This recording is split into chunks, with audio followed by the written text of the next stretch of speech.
Hi welcome to Dhanya YouTube channel எல்லாம் பார்க்கும்போது subscribe பண்ணிவிட்டு பாருங்கள். இன்றைக்கி என்ன வீடியோன்னு பார்த்தீங்கன்னா, பாப்பாவுக்கு வந்து நான் அவல் கொடுக்க போகிறேன். அந்த வீடியோ தான் இது. பாப்பாவோட 10th மந்த் எண்டில் எடுத்த வீடியோ. தோட்டத்துக்கு கூட்டிகிட்டு போனோம். தோட்டத்துக்கு கூட்டிகிட்டு போகும்போது இதை பார்த்துட்டு மேரக்காய் பார்த்துட்டு இவ பாரு மேரக்காயில் அடித்து விளையாடிட்டு இருந்தா. அப்போ எடுத்த வீடியோ தான் இது. இந்த வீடியோ பிடிச்சா மறக்காமல் சப்ஸ்கிரைப் பண்ணுங்க. அவல் எப்படி கொடுத்தோன்னு பார்க்கலாம். நான் வந்து மட்டை அவல் தான் எடுத்திருக்கேன். மட்டை அவல் வெள்ளை அவலை விட மட்டை அவல் ரெட் அவல் ரொம்ப நல்லது. அவல்லையே நிறைய சத்து இருக்குது. அது கூட நம்ம அந்த பனானா கொடுக்கும்போது இன்னும் அதிக சத்து இருக்குது. நம்ம எப்படி கொடுக்கலான்னு பார்க்கலாம். அவல் எடுத்துக்கோங்க. நல்ல அவலா பார்த்து வாங்க. ஏன்னா குழந்தைங்களுக்கு கொடுக்குறனால அவல் வந்து நல்லதாக எப்பயுமே பார்த்து வாங்கிக்கோங்க. குழந்தைங்களுக்கு அவல் கொடுக்கலாமா அப்படின்னு யோசிக்காதீங்க. கண்டிப்பாக குழந்தைங்களுக்கு கொடுக்கலாம், ரொம்ப நல்லது. இப்போ நான் கொடுக்குற மாதிரி கொடுத்தா இன்னும் நல்லது. டபுள் ப்ரோட்டீன் கிடைக்கும்.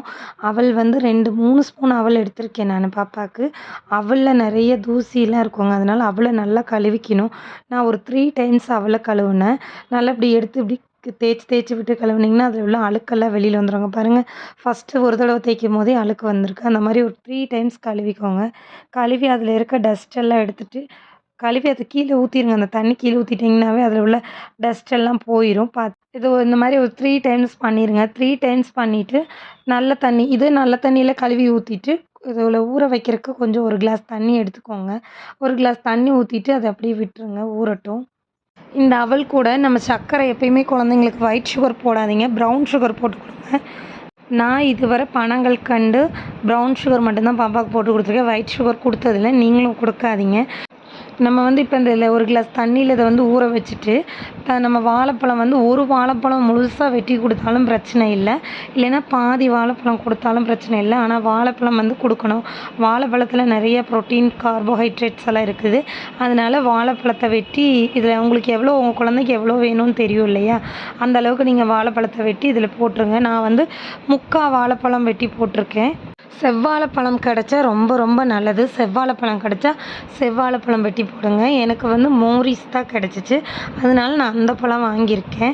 ஏன்னா நைட்டு வாங்க முடியும். இப்போ பழம் வந்து எல்லா வித பழமும் கிடைக்காது உடனே. அதனால நான் மோரிஸ் வாங்கியிருக்கேன். மோரிஸ் பழம் வாங்கிட்டு சின்னதாக பொடுசாக வெட்டிட்டு அந்த பழத்தை இதில் போட்டுட்டு ப்ரௌன் சுகர் இருக்குது பார்த்திங்களா, 1 ஸ்பூனும் இன்னும் கொஞ்சம் கூட சேர்த்து போட்டுட்டு ப்ரௌன் சுகரும் போட்டு இதை நல்லா மிக்ஸ் பண்ணிவிட்டு நான் மூடி வச்சுட்டேன். நீங்களும் இந்த மாதிரி குழந்தைங்களுக்கு கொடுங்க. ஏன்னா இப்போ வந்து வெயில் காலம்.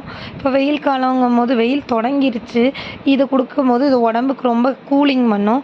அது இல்லாமல் கொஞ்சம் நல்லா இருக்கும். இது ஒரு தடவை சாப்பிட்டா ரெகுலராகவே குழந்தைங்க வேணும்னு சொல்லி வாங்கி சாப்பிடுவாங்க. நீங்கள் இப்படியே இது கொஞ்சம் ஊறணுன்னு சும்மா ஸ்பூனை விட்டு லைட்டாக அடிச்சிங்கன்னாவே அந்த அவல் எல்லாம் உடஞ்சிரும். இப்படியே கொடுத்தாலும் பரவாயில்ல. குழந்தைங்களுக்கு மென்று சாப்பிட தெரியும்னா நீங்கள் இப்படி கொடுங்க. இல்லைன்னா நல்லா ஸ்மாஷ் பண்ணிவிட்டு அப்படி கொடுங்க. நான் வந்து இது நல்ல ஸ்பூனில் அடிச்சுட்டு இப்படி தான் கொடுக்க போகிறேன். இந்த வீடியோ பிடிச்சா சப்ஸ்கிரைப் பண்ணுங்கள். தேங்க்யூ.